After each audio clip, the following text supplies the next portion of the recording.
had a dream that I became president, but it was just because only 2 people voted and they had written my name into the ballot. And so when I was president, the first thing I had to do was get on this jet and memorize a speech that I was gonna give. I don't remember what country it was. I think it was like Burkina Faso. But it was not in a language that I understood. It was a made-up language. And it really didn't matter that I didn't understand it because I just had to memorize it. And so I was trying to memorize the speech that did not make any sense. And I couldn't memorize it, and I was freaking out. And when I landed, I realized that my entire family was there, but my boyfriend was not there. And then I remembered that my boyfriend had broken up with me before I became president, and that I had totally forgotten he had broken up with me because I had gotten, and then I was just very sad, and I couldn't remember the speech. And before I could give the speech, I woke up and was very glad that neither of those things really happened.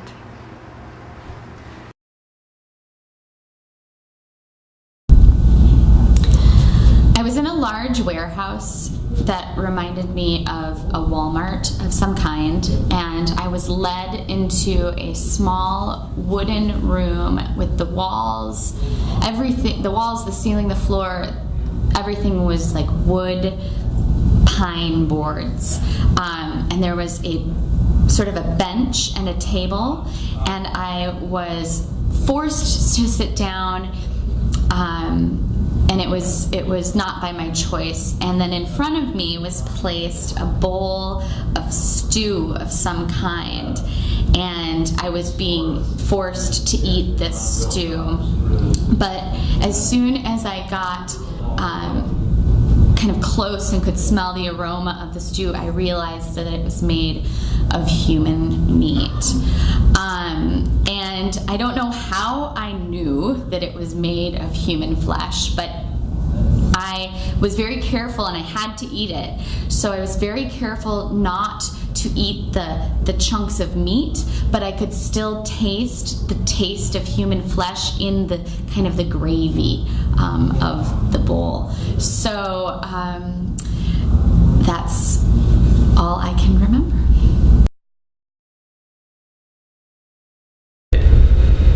All right. So my dream, I first of all, I don't remember a lot of my dreams. I haven't seen or haven't remembered a dream recently. I can't think of the last dream I remembered, but this one is from when I was a kid. I very vividly remember this dream, and it very closely mirrors a scene in the 1983 Sean Penn film called Bad Boys, in which Sean Penn accidentally murders the brother of a gang leader, and so he goes to juvie. And then in Juvenile, the gang leader at some point also gets arrested and thrown in there. And so it's like this cauldron of very intense feelings in Juvenile. And so in my dream, I am in Juvenile Hall, and there's a fight that's going down, and it's between me and the leader of the gang whose brother I killed, and we're circling each other, and there's a bunch of fellow inmates cheering us on, and so we start wrestling, and we fall to the ground, and I remember this 2 ways, and I think I remember it 2 ways because I've seen this movie many times on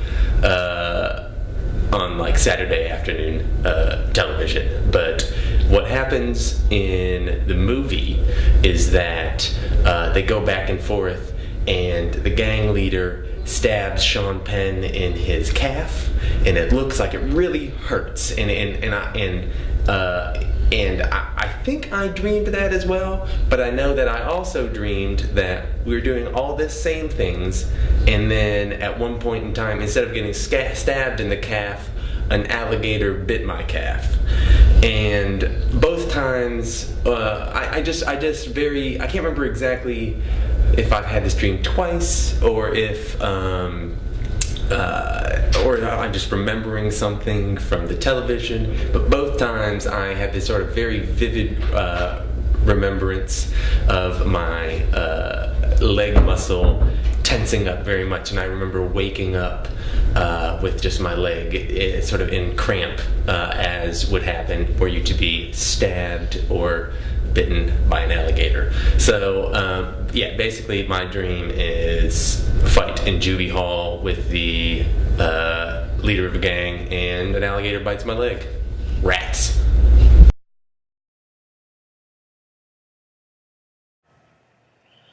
I dreamt that I was going to give my granddaughter Lily a bath. So I go into the bathtub and look in the tub, and she has left a turd in the tub for me. So I grab some toilet paper to get the turd out of the tub, wrap it around the turd, and the turd suddenly grows legs and a tail and a nose and like claymation, and scurries away. So it's running around the room with this toilet paper saddle. And I chase it around the room, and I finally catch it, and I go to put it into this box full of other turds that apparently I have been collecting for some unknown reason. And I put the poop puppy in the box, and he gets out, and he runs away. And then I wake up. The reason I decided to share this dream is because I know Lily would want me to.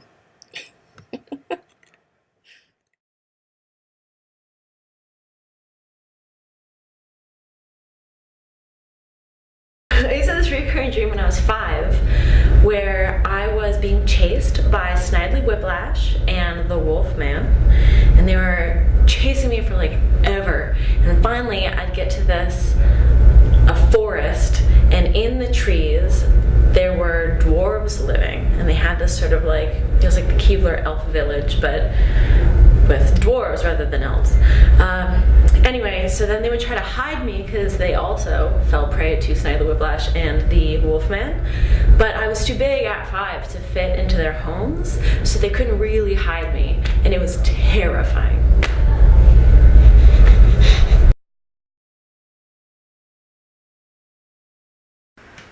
So I dreamt that I was walking out of Gabe's apartment, and I saw our professor Steve coming up the stairs. So I ran back into his apartment to hide, because for some reason I felt embarrassed that he would know that we were dating. And then Steve walked into the apartment, and he started just like chatting with Gabe about the weather, and I didn't know if he knew I was standing there, so I stood as still as possible, as if he wouldn't be able to see me if I didn't move. But then after a couple minutes of him not noticing, I got annoyed that he that he didn't know I was there. So I started moving around, and he still didn't notice me. And that's it. You left out the part about the way he was. Oh yeah, so Steve is a very serious person, but in my dream he like flopped down on Gabe's bed like a little kid and was like kicking his legs in the air and just talking about silly things. And he was wearing checkered pants. And it was weird because then he wore those pants like 2 days later. They're like black and white with tiny little, black and gray with tiny little checkers.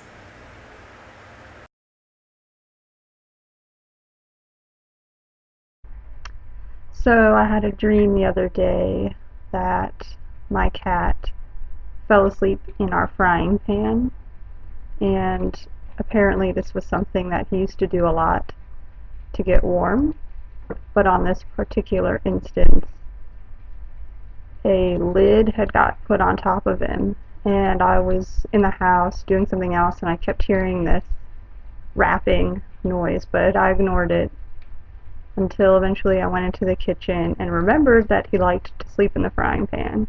And when I opened the lid, I realized that that rapping noise had been him trying to get out, but it was too late, and he was cooked all the way through, His skin was all crispy like a chicken, and it was very sad. And in the morning, I was very happy to find my cat.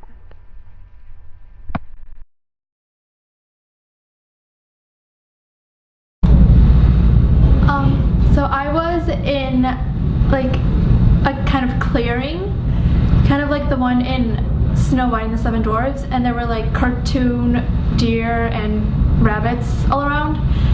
And suddenly a volcano exploded and it turned dark and the ground was all orange. And then there were a bunch of snakes around me, and I somehow knew I was dreaming, so I kept screaming, "I want to wake up, I want to wake up." And so I woke up, but I didn't really wake up. So I think I was in my parents' bed when I woke up, and there were a bunch of snakes around me, and they were saying, "I want to wake up, I want to wake up." And so I ran out of the house, and I was in a playground, and I somehow got on the monkey bars, and Aladdin was there, and a bunch of girls that looked like they could be in the Aladdin movie. And then I jumped off and started running for some reason, and then I realized I was being chased by Taz from Looney Tunes, and I started flying away. And then I started getting really tired after a few minutes, and so I started falling down, and then I woke up.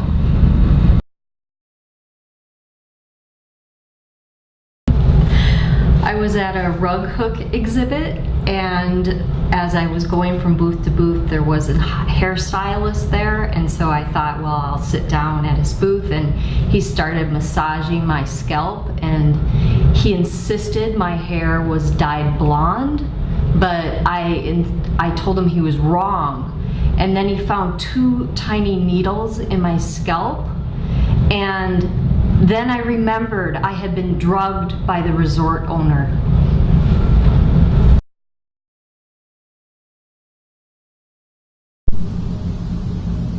Okay, so a dream that I have a lot that is kind of called the actor's nightmare is a dream that I'm having to go on stage and do a show that I haven't done in a really long time, and so I have no memory of what the exact lines are. I just have this basic memory of how the plot went.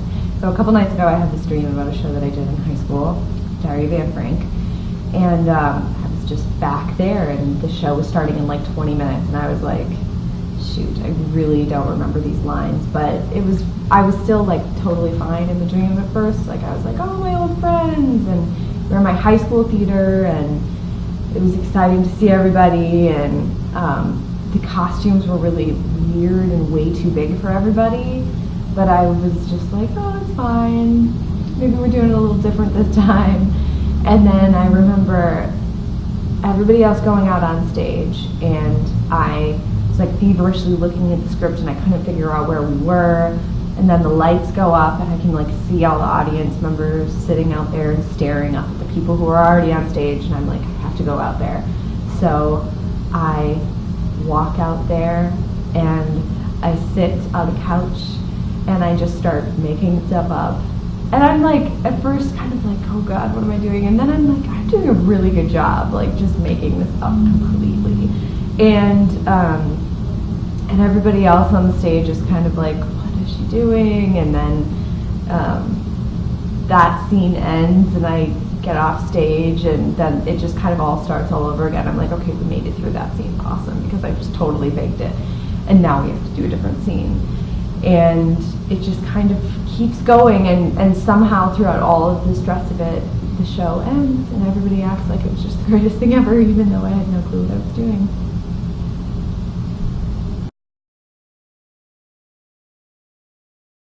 So I'll tell you about a dream that I had recently that was really kind of powerful for me.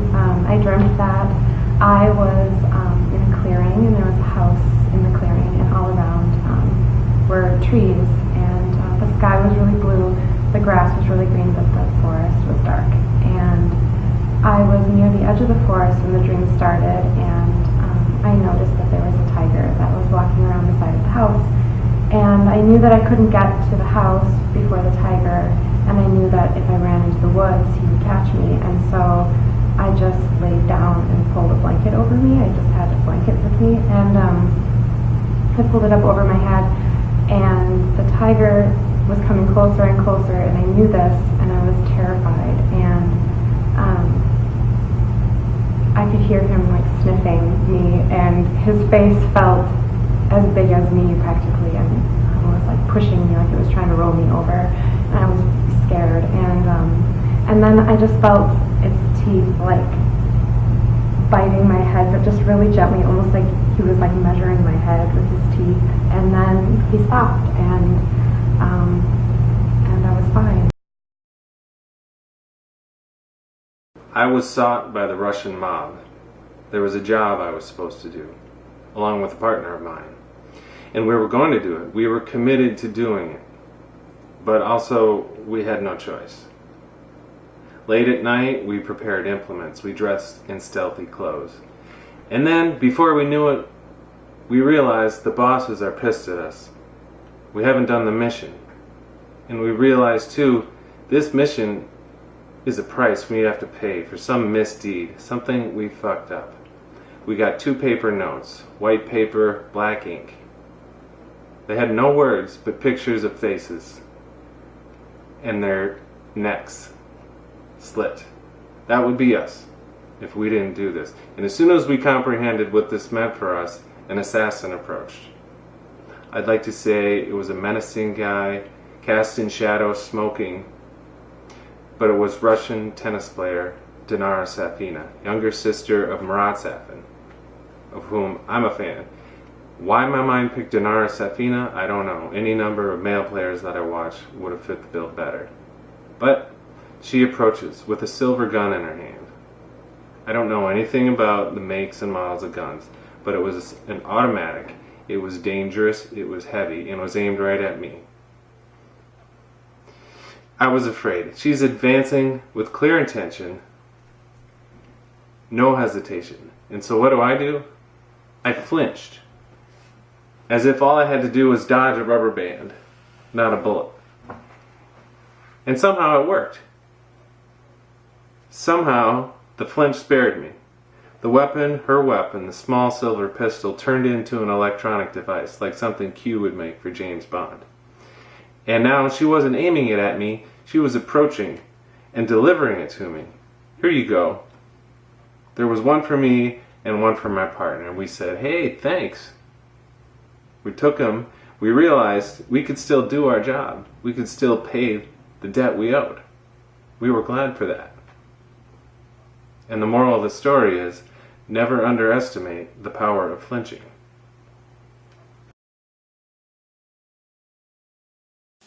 This is a true story. The other day, I had a dream about Mark Doty. I was driving the car, and Mark Doty was sitting next to me reading me his latest poem. When he got to the very end of his poem, I said to myself, wow, that is a Mark Doty poem. I woke up, and then I didn't remember a single word he had said. Dreams.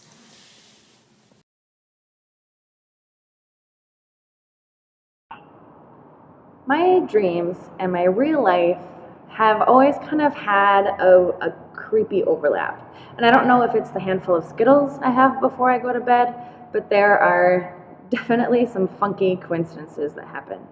So in real life, I'm working on this piece that I wrote about how awesome Garrison Keillor is and how inspired I was the first time that I heard him say Bart. So last night in my dream, Garrison calls me. And he's like, Molly, I love the piece that you wrote. You have to come on my show. You have to come on A Prairie Home Companion. I was like stoked, right? Like, this is it for me. This is the best thing. This is it. So I called my mom right away, like freaking out, super excited. And my mom is hammered on the other end of the phone. She's like incoherent, like will not stop yammering. And I'm really pissed because like I need her to listen to the radio. I'm going to be on A Prairie Home Companion. This is huge. So she doesn't care. So I call my boyfriend, and he's equally as drunk and just will not listen to me. So I go on the show, and this is kind of where it gets foggy. But I go on the show, and I remember like I had a really, really awful time because no one cared that I was on the show. It was like the best thing that ever happened to me, kind of like turned into a nightmare. I hope it's not projecting my future, but I kind of hope it's projecting my future.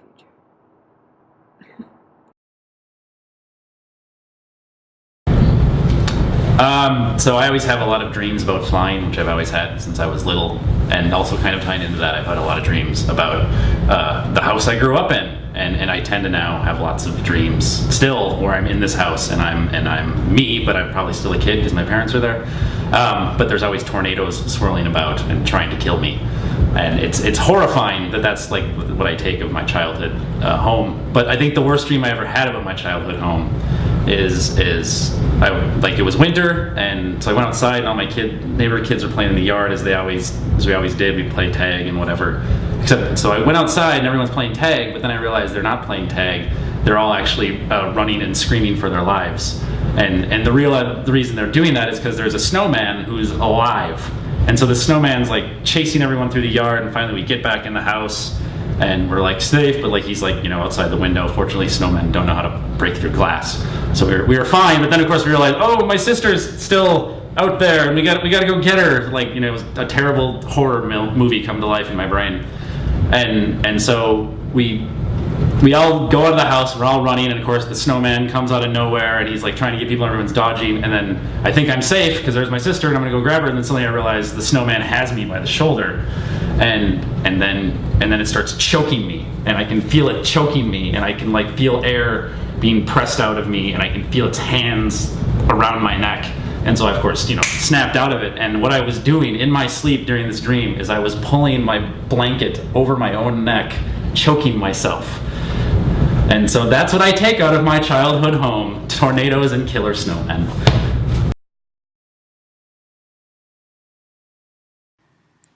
So a few nights ago, I have this dream where I'm invited to house sit at my best friend Krista's house, and it's a very glitzy house. It's very extravagant, and it's presented to me like a reality TV show. And the host of this reality show is a friend from elementary school, Vanessa, except Vanessa is not the same gender. Vanessa is a boy, and she has a mustache. And so she's explaining it to me, like, you get to house sit, and she's showing me all of the things in this house that are awesome, and like trying to convince me that this is this great thing to do. But I already know that it's great because I've been to this house before, so I accept. And as soon as I go into the doors, it's no longer a reality show, and it's just real life, and there's no more host and no more cameras, and I'm just there in the house and I'm house sitting. But then all of a sudden a friend from high school comes in, and it's not someone that I particularly enjoyed hanging out with or anything, but he's there and we're both there. So I go and I turn on the radio and I mix some drinks and we both start to dance. And while we're dancing, the house begins to shake and the banister becomes dislodged from the floor.